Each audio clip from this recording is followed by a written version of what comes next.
Before we actually dive into dodging and burning, let's quickly evaluate the image.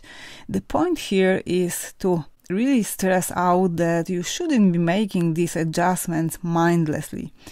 It's very important to decide which areas in the image can be fixed, which should be touched, and which shouldn't be really affected at all. So I'm going to add a simply helper layer at the very top of the layer stack. You don't need to do this, I'm just doing this for the sake of this quick presentation. So by looking at this image, we can see that the main source of light was positioned here, so the light is hitting the left hand side of the model's face.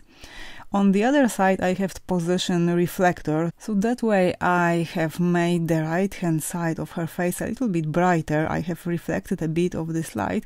However, the idea for this portrait is to maintain this very strong contrast, and I wanted to have this shadow that is positioned in the middle of her face. So now when we will be working on dodging and burning, the idea is to slightly retouch the face to even out the skin. However, we have to respect the initial idea for the lighting, and we have to work with the lighting, not against it. So having said that, I mean that I want to retouch these areas. I want to make these lines a little bit brighter, so the skin will be a little bit more even. I can focus a bit as well on brightening these areas under her eyes, making these shadows a little bit brighter.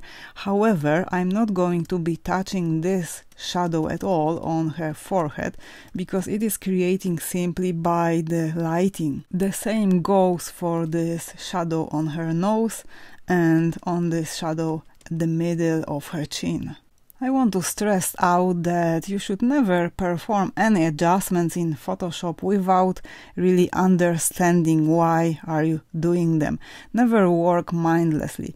So remember, never work against the image, never work against the lighting that was set for the portrait, for the image in the first place. And by sticking to these principles, your images will be much more powerful. You will be working in a much more effective way. So look at the areas in the image that can be adjusted and keep your retouching work balanced, so that way your final result will be seamless.